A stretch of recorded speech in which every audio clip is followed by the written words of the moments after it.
प्रश्न अजूनही तोच आहे, पुतनाने विष देऊन सुद्धा मोक्ष कसा मिळाला? सांगते.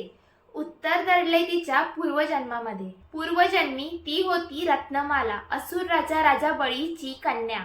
एक दिवस राजा बळीच्या दरबारात श्री विष्णुदेव वामन अवतार धारण करून गेले होते.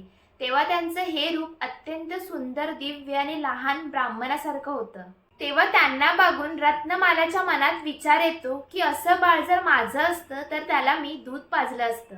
पण काही क्षणात परिस्थिती बदलते.